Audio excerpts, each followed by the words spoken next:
My name is KJSechrist, and this is for the Special Ed for Building Administrators at Fort Hays State. This is Module 8, the case study. What we know about this situation is that Carl Hughes is a third grader. He's the youngest of 3 kids. His brother and sister are in middle school, and they're both receiving services for emotional problems. One of the big catalysts in this story is that 3 months prior to this, his parents had a bitter divorce. He's identified as having a behavior disorder, which means that he's self-abusive, and he's currently on a consequence reward program that seems to be working pretty well for that. Miss Green and Mrs. Taylor, Carl's teacher. Mrs. Green is the IEP manager, and she's a first-year teacher. But they met at an IEP meeting during the second week of school, and at that meeting, Mrs. Taylor suggested to Mrs. Green that she should follow the simple style that the former special ed teacher used and create a behavior management plan for Carl. Ms. Green, I'm sure, did not understand that that's what needed to be done, and did not understand that suggestion from Mrs. Taylor. And so I believe Mrs. Taylor kind of became frustrated and doesn't feel like she's getting any help. Because during the 6th week of school, Carl's behaviors, he's becoming more aggressive towards the classroom teacher, Miss Taylor. He threw a sharpened pencil at her head. He's also becoming more aggressive towards adults in general, because it was reported that Carl was throwing rocks at other teachers from the bus.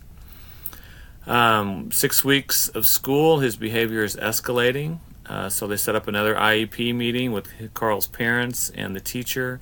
At that meeting, Carl's mom lashes out at the dad, becomes emotional during the meeting, and asks about medication and whether she should give Carl some of his brother's medication, which of course you can't make any suggestions there. Just tell her that she needs to talk to Carl's doctor about that, and if that's something that she would want to do as an administrator or as the parent, that she would be welcome to do that.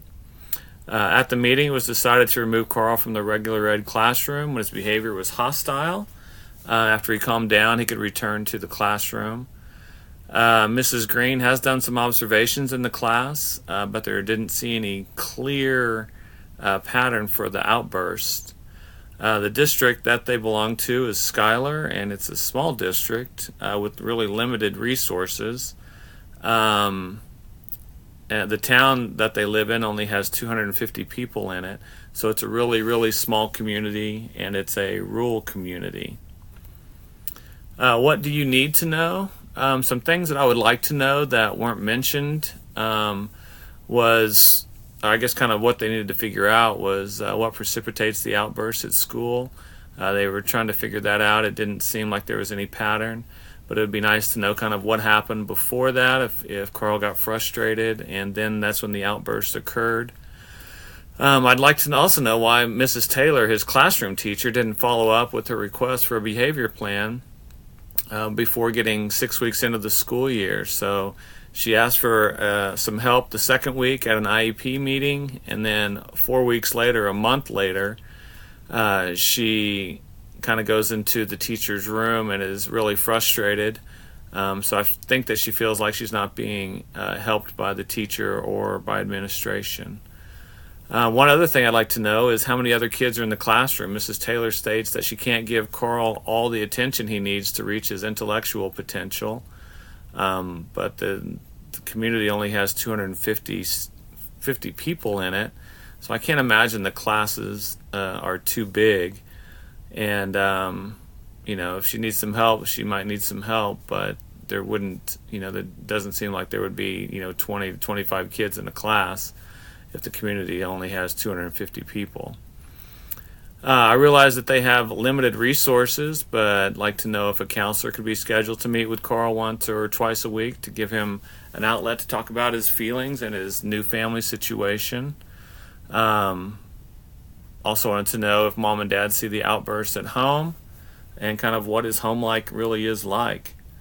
Have the parents talk to the doctor about medicating Carl. The mom kind of suggested that. It seemed to be something that they've done with the older siblings, at least the brother, and so that might be something that would help Carl in this situation. I also like to know what his academic ability is. Is he becoming frustrated with his schoolwork, or just kind of overwhelmed, and that's kind of causing the outburst, or is there something else besides that? But it'd be really nice to know his academic ability. And it'd also be just some history of what was Carl like in second grade. Are these outbursts new because of the divorce, or did he have outbursts like this in second grade? So those are some of the things that I would need to know. So the problem here is really twofold, is that Mrs. Taylor, the teacher, is frustrated because she asked at the initial IEP meeting for a behavior plan, and now 6 weeks into the year, a month after that meeting, Carl's behavior is becoming more aggressive, and Mrs. Taylor feels like she's not getting any support from the IEP teacher, who is brand new. And so, kind of one of the things that we've learned is that amygdala is getting stimulated in the teacher there, and she's kind of in a fight or flight mode, and she wants Carl out of her class. She feels like that would be the best way for her classroom to run, is for Carl not to be there. And so one of the real issues, though, is that Carl's behavior is escalating, and he's becoming more aggressive towards adults. And so really in this situation, that's the problem. But the teacher's reaction to that is not a positive one, and it's not one that's really going to help Carl academically. So the proposed plan is that as the principal, I would meet with Carl's teachers and the special ed team. In our building, we call it the child study team, which would be administrator, the counselor, the social worker, the school psychologist, the nurse, and just kind of come up with what we needed to do to move forward.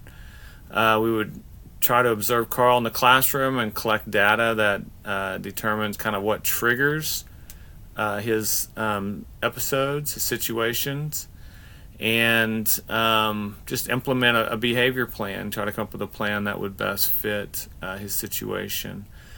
We also provide a paraeducator to sit with Carl and help him, provide counseling services for Carl, meet with a counselor once a week or twice a week at the beginning to kind of see if that would help the situation, and just provide support for the classroom teacher and for the IEP manager, and then offer resources to help the family. I know it's a small community, but I'm sure there's something that can be done to help with the family dynamics.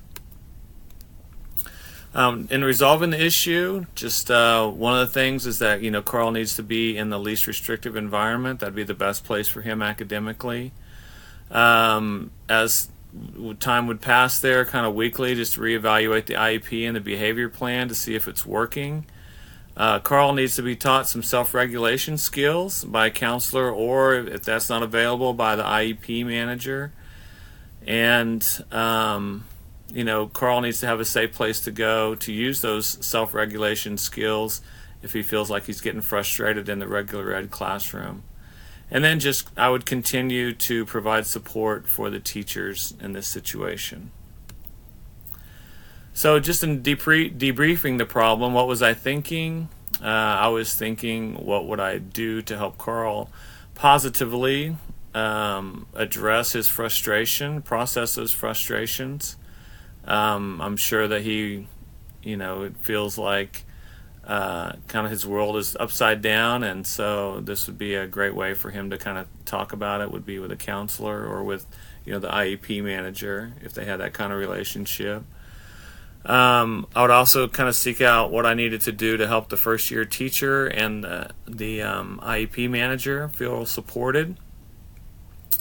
I would kind of see what needed to be done for Mrs. Taylor and Ms. Green to continue to work together, because that's something that she would have to do.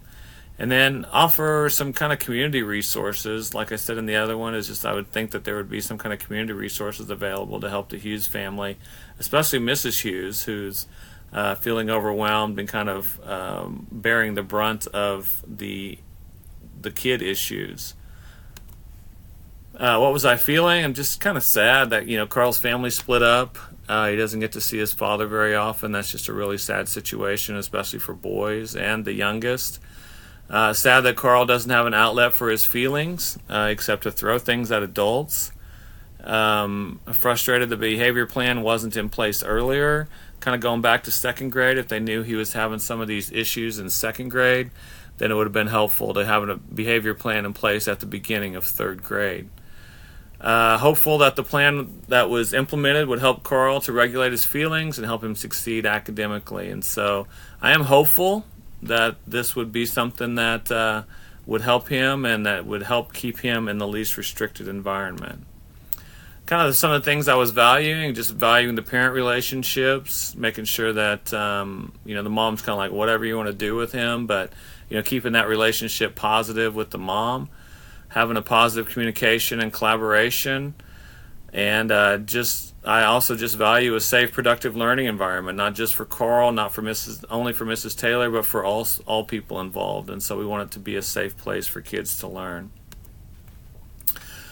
Some things that were unresolved was just like, well, how will the plan work? Will Mrs. Taylor be able to work with Carl in a positive way moving forward? Sometimes teachers just don't want to deal with that anymore, so they just want it to be over.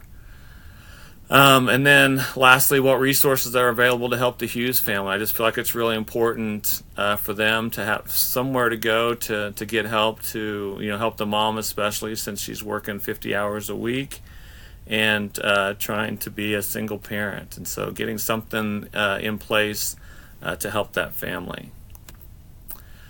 Component one is, how did you promote the academic success? The IEP meetings were conducted with Carl's family. We developed a behavior plan and implemented that plan, and then the district administrator met with the IEP manager about the plan, and Carl will once again continue to receive those services in the least restrictive environment. Component two is, how did you promote the personal well-being of every student? Like I said, we developed that behavior plan that gives Carl a safe place to cool down. We provided a paraprofessional to help Carl stay in class, and provided a counselor to meet with Carl once a week, at least once a week. How did you as a school leader enhance instructional capacity? We developed the behavior plan. The collaboration between Ms. Taylor, the teacher, and Ms. Green, the IEP manager, was really important, and so I try to keep that going as the building leader. And really the best place for Carl to be, because it doesn't sound like he has any learning disabilities or learning issues, is to be in that least restricted environment, learning with his classmates. So thank you very much for watching, and hope you have a good week.